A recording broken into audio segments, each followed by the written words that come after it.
一個城市嘅變化，有時候唔使新聞上邊睇得到，淨係喺個街市嘅菜檔入邊，其實已經可以睇得到。街市有個菜檔，大家都叫佢做梁叔。喺生意最差嗰一排，街市人流當然少啦。附近又開多咗幾間菜檔。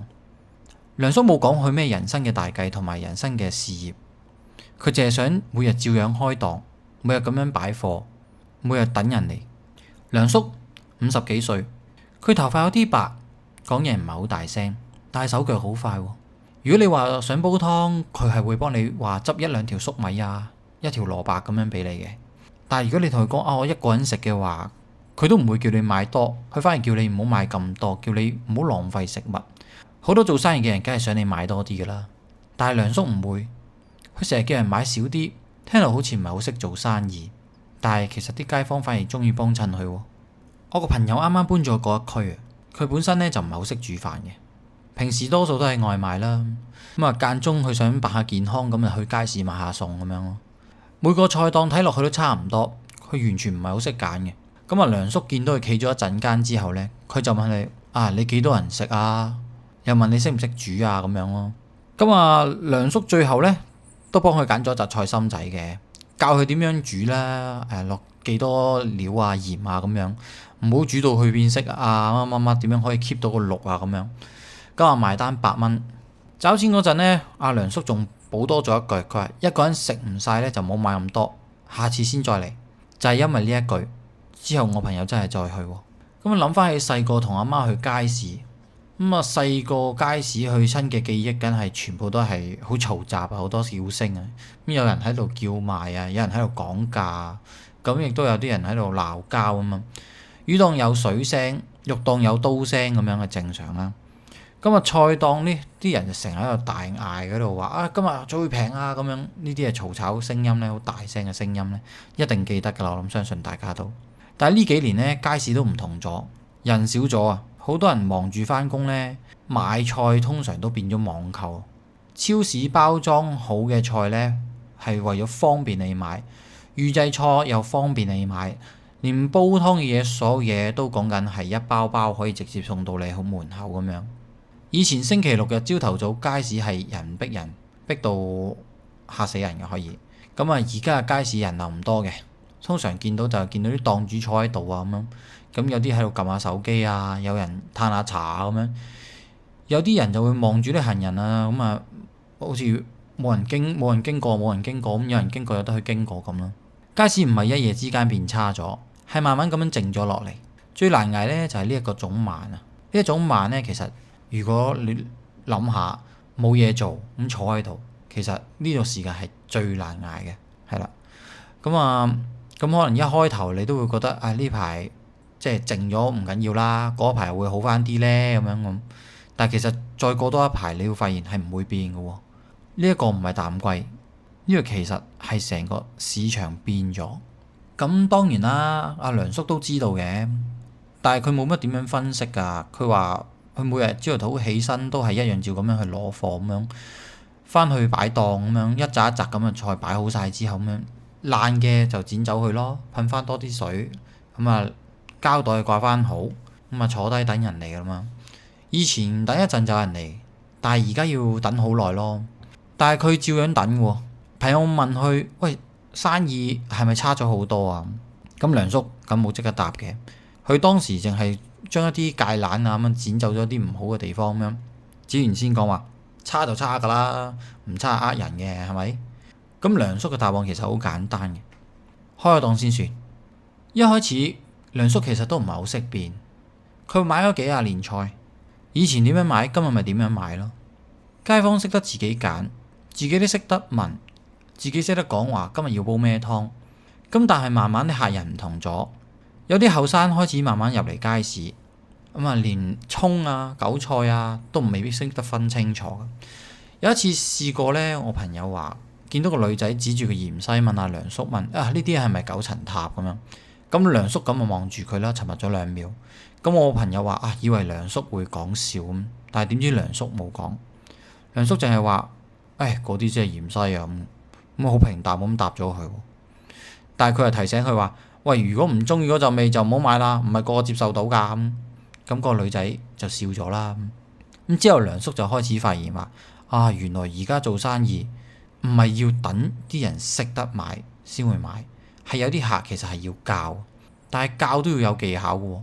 講得太多，人哋嫌你煩；講得太少，人哋係買錯。於是梁叔就開始慢慢變啦。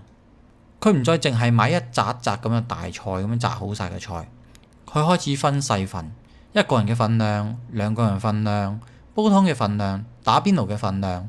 可能以前一紮咁嘅菜心放晒喺度，而家就去分晒一紮紮咁綁好晒擺喺前邊。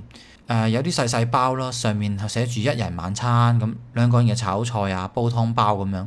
雖然字啊寫得麻麻地嘅啦咁樣，但係都好清楚嘅。咁我朋友見到之後，佢就笑住同梁叔講話：喂，你而家識得開始玩 packing 嘅咯喎咁樣。咁啊，其實梁叔唔係好識聽英文嘅，佢就話：總之方便人哋買啦咁講。其實就喺呢一句入邊，阿梁叔嘅變通呢一樣嘢唔係商業嘅策略，唔係品牌嘅升級，係為咗方便人哋買。到後來，梁叔又發現好多客人唔係唔想煮，係唔知煮啲咩好。尤其放工之後，一個人企喺菜檔面前，佢個腦都熄晒機啦。你叫佢諗今晚煮咩，其實好難。所以梁叔開始直接幫啲客人配菜咁樣。有個 OL 放工經過，問佢煮咩最快啊咁講。咁梁叔答佢話：番茄炒蛋啦咁講。問清楚屋企有冇蛋先。咁個客話有蛋啊，咁佢就話咁你買兩個番茄啦，前邊咁樣，唔好買多啊咁講。有一個男人企咗喺度好耐，話想健康啲，但係又唔知食乜。咁梁叔幫佢執咗一紮菜啦嘛，幾條菇咁樣。佢同佢講：唔好一開始就講健康啦，今晚食到一餐菜先講啦。我朋友話呢句好啱，好多改變其實最怕就係一開始講到好大，講健康講自律，要講重整成個人生，講到最後其實人都好攰啊。梁叔買菜嘅方式係好簡單嘅。街市入邊當然有其他檔主都有反應啦。有人會覺得梁叔多此一舉，買菜都要分一人份、二人份咁鬼麻煩。話而家啲人咁懶，連買菜都要人哋幫手諗嘅。咁梁叔當然聽完梗係笑笑口冇出聲。佢繼續照佢翻去咁嘅手寫啊，跟住然後掹翻好一份份咁樣分翻開，照開檔咁樣。咁慢慢真係有人專登嚟揾佢，因為買得方便，唔會買多，亦都唔使怕話太蠢俾人鬧。咁唔識煮嘅，佢會講多兩句。佢唔係教你變成大廚，佢淨係教你今晚唔好叫外賣。我朋友話最搞笑就係而家開始有啲後生咧會嗌佢做梁 Sir 咯。梁叔一開始都唔係好自在嘅，佢覺得自己淨係買菜唔係咩阿 Sir 啊嘛。但係大家咁樣叫下叫下，佢又應喎。話說有個後生仔試過拎個電話嚟問梁叔咁樣，食譜入邊嗰個 baby spinach 係咩嚟㗎咁樣講。梁叔望住咗部電話好耐啦，到最後佢都一邊笑一邊幫佢咁樣揾咗一包差唔多用得嘅菜咁。佢仲喺度講笑同我後生仔話而家賣菜咩要識埋英文嘅咩咁樣。不過其實真正難嘅時候呢，係有一年突然之間多咗好多地鋪嘅菜檔出現啊。以前買菜一定要入街市買嘅，但係去到後期屋苑樓下有一間，巴士站隔離有一間，嗰啲 corner 位街角嗰啲又多兩三間咁樣。有啲鋪頭燈光開到好晚嘅，菜咁一包一包咁包好晒，價錢寫得好清楚咁樣。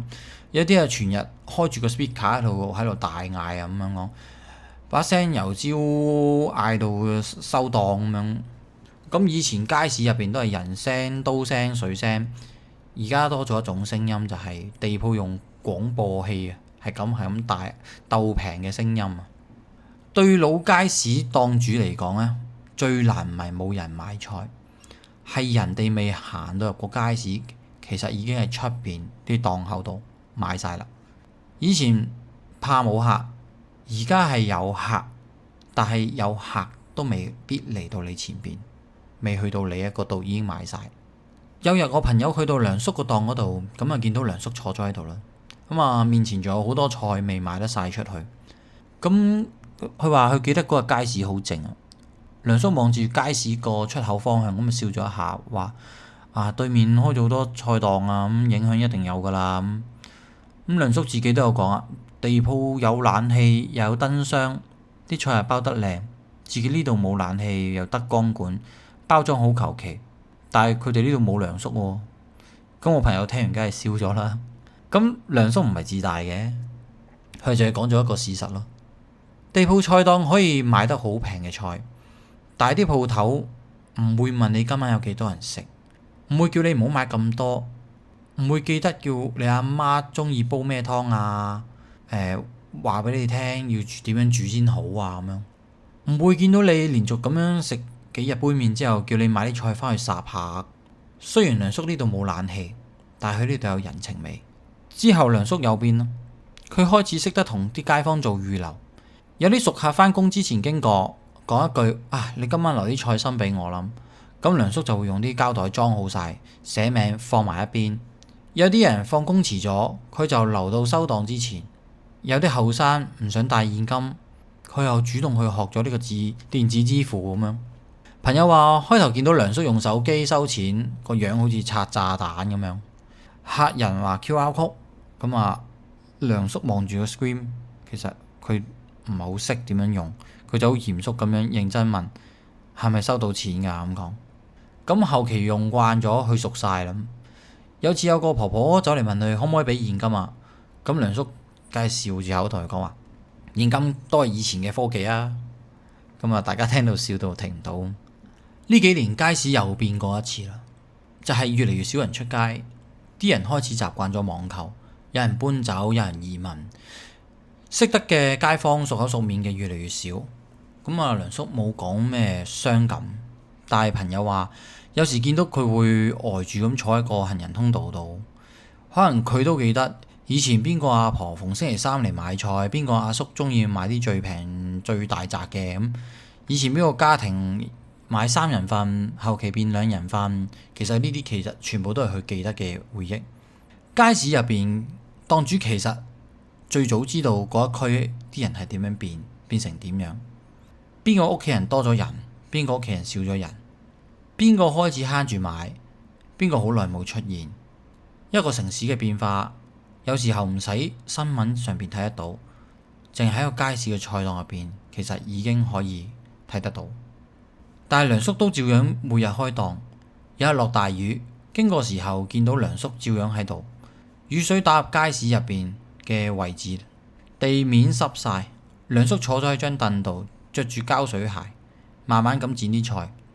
朋友覺得咁大雨仲開，好似白做咁樣喎。梁叔淨係話開咗先知道有冇人買㗎，唔開就一定冇。朋友話呢一句說話聽落好似好廢，但係諗真啲又唔係廢話喎。好多人生道理其實都係廢話，只係做到嘅人唔多。唔開就一定冇，唔試就一定唔得，唔改就一定停喺度。講出嚟好易啊，但係其實每日咁樣去堅持落去真係唔容易。有一段時間我朋友自己工作唔係好順，公司開始轉型，部門開始縮人，佢覺得自己做極都好似冇乜方向咁，日日返工，日日等收工。有時候放工經過街市見到梁叔仲喺度，唔知點解佢覺得好安心。梁叔冇安慰過佢，冇叫佢加油，冇講咩人生要努力，但係佢就係總之覺得好安心。有一次我朋友去買菜，隨口講咗話工作好煩啊。咁梁叔一邊幫佢磅緊菜，一邊問佢煩唔煩都要食多啲菜㗎。咁我朋友就話食菜都解決唔到問題嘅。梁叔就話俾佢聽解決唔到㗎，但係唔食身體仲煩咯。咁我朋友就笑咗，係嘅。咁有時人就係咁㗎啦，解決唔到嘅問題，咁咪解決唔到住咯。但係呢一刻可以先洗米，可以切個菜，可以煮一餐好食嘅晚餐俾自己先。後嚟街市又要翻新，檔主要搬去啲臨時嘅位置幾個月，好多熟客都揾唔到檔口啊。梁叔嘅生意又差咗。後嚟見到梁叔整咗一沓紙，佢喺上面寫住梁叔菜檔搬咗第7行，轉由第3檔，好大隻字咁樣，畫埋箭嘴嘅。咁我朋友話：嗰張紙畫得好醜怪嘅，但係好有用。梁叔將嗰啲紙派俾啲熟客，又叫隔離魚檔幫手講，又喺舊位置嗰度貼多咗幾張，咁漸漸就有啲熟客開始揾得返去啦。梁叔就笑啦，唔係大型商場先有呢啲指示㗎，我都有㗎咁樣。梁叔以前好怕麻煩嘅，但係今次都要做，因為人哋揾唔到你，你坐喺度都冇用。好多時候我哋以為自己努力咗已經做得好，但係人哋根本唔知你喺邊度。你以為自己有實力，但係你冇方法令到人哋揾到你。你以為你自己等緊機會，但係其實有時機會都揾唔到你。翻新咗之後，街市乾淨咗，但係租金突然加咗啦。人流冇即刻返嚟嘅。梁叔年紀都大咗啦。我朋友話有時見到佢搬貨都明顯吃力咗，腰都冇以前咁直啦。睇嘢都要蒙住隻眼嚟咁樣睇一睇手機。但係佢一樣咁樣開檔喎。但係而家佢就唔入咁多貨啦，寧願早啲買完早啲收工，唔再咩都買啦，集中買街坊經常要嗰幾樣嘢。有時梁叔會講話，以前以為多就好，而家知道啱先好。以前我哋以為越多就越好噶嘛，多啲機會，多啲選擇，多啲收入，多啲計劃。但係去到某一個年紀嘅時候，先知道唔係，原來邊一樣嘢啱自己先係最重要。有一日，我朋友見到一個後生嘅媽咪拖住個小朋友喺個菜檔面前，係咁扭計話唔肯食菜。咁但係媽咪就同個小朋友講話：你今晚一定要食，你自己揀。咁冇辦法啦，個小朋友咁指住咗其中一紮菜咁問話好唔好食㗎？梁叔就踎低咗咁望住個小朋友同佢講：佢冇講到乜嘢營唔營養價值啊，冇講到食菜有幾健康啊咁樣呢啲嘅。佢就係同個小朋友講話：棵菜唔算好食，但係你食咗之後，你就會叻過琴日嘅自己㗎啦。附近檔口都聽到都笑晒，媽咪笑，小朋友都笑。咁啊，最後真係買咗一紮菜。咁梁叔包好咗遞俾個小朋友。我朋友話嗰一幕好普通，但係好有 point。一個街市嘅檔主冇講咩教育理念，冇講咩飲食健康嘅文化，亦都唔會同你講一啲社區嘅連結。佢只係用一種小朋友聽得明嘅方法，令到一個小朋友今晚肯食菜。呢個就係梁叔，唔講大道理，但係佢每日做緊好多好細緻嘅事。朋友問過梁叔：而家生意算唔算好啊？答案係都唔算好，好咗啲，穩咗啲，但係有時又差咗啲。佢依然要計成本，依然要怕天氣，要怕人流少，怕啲菜賣唔晒。只不過佢而家好似學識咗點樣同變化相處。以前環境一變，佢會覺得好麻煩；而家環境一變，佢會鬧兩句嘅，然後諗下點賣咯。唔係問點解個世界會變成咁，唔係問點解以前啲客點樣好點樣好，而家啲客點解會變成咁，亦都唔係問點解而家生意咁難做噶，而係諗下點樣去賣，好實際，亦都好殘實。因為你問完之後，你都一樣要做。有一日，我朋友特登一朝早就去街市。嗰時天都未光啊，街市都係啱啱開，檔主一個個喺度整理緊佢哋啲貨，鐵閘聲、膠袋聲、水喉聲咁。但係梁叔一樣，同樣已經喺度啦。佢將啲菜搬出嚟，剪走爛嘅葉啊、部分啊咁樣，又將好似之前咁樣一份份分開晒，寫晒啲牌咁樣，開晒啲電子支付機，掛晒啲膠袋，一樣樣嘢咁做好。咁我朋友就問梁叔：其實你做咗咁多年悶唔悶㗎？梁叔都諗咗一陣咁話：悶就一定悶㗎啦，但係唔做可能仲悶喎。因為開咗檔有人嚟就有嘢做，有嘢做個人就唔會亂諗咁多嘢。有時候人越諗得清楚人生點樣行，其實越諗就越亂，反而肯每一日照樣做一件事，做住條路就慢慢會出現。唔係因為個天突然俾條路你行，而係因為你每日都有向前行一步。放落梁叔身上其實好貼地，人流少咗就分細份，後生唔識買嘅你教多佢兩句，客人唔知煮啲咩嘅你就幫佢配襯咯。地鋪菜檔開多咗，你就做佢哋做唔到嘅人情味。冇現金就學習電子支付，檔口搬咗就自己畫指示牌，貨賣唔晒嘅咪入少啲咯。每一樣嘢都唔係偉大，每一樣嘢都好細。但係就係呢一個微細嘅改變，令到一個菜檔可以繼續營運落去。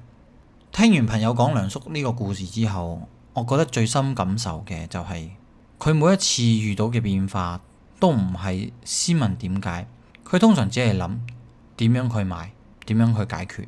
如果你問佢，佢可能會覺得你唔好阻止佢前邊剪菜啊。佢每日做緊嘅事其實已經要講晒啦。世界變，佢就跟住變少少；生意難，佢就改少少；人少咗，佢就諗辦法點樣去令到人哋揾翻佢多啲。客人唔識得買，佢就令到對方唔怕問。佢冇將改變講到好偉大，但係佢每日都喺度做緊。有時我哋以為改變一定係要好大，要辭職，要移民，要轉行，要重新開始，重新 plan 過晒所有嘢，推倒重來。咁但係有時候真正能夠令到你改變嘅，其實可能好細緻嘅嘢開始。你每日提早15分鐘起身，工作唔順，做開晒而家手頭上嘅嘢先。生意差咗，就諗下一個客人會唔會有一個方便啲聯絡到你嘅方法。心情亂唔緊要，開個檔先，開個燈先。擺好晒你自己嘅嘢先，令到自己有條件可以做嘢先。因為好多路呢，其實唔係諗通咗先行得到，係行下行下先通得到。有時候人最難嘅唔係辛苦，係明知道一切都會變緊，但係仍然願意接受，照樣咁樣過日子。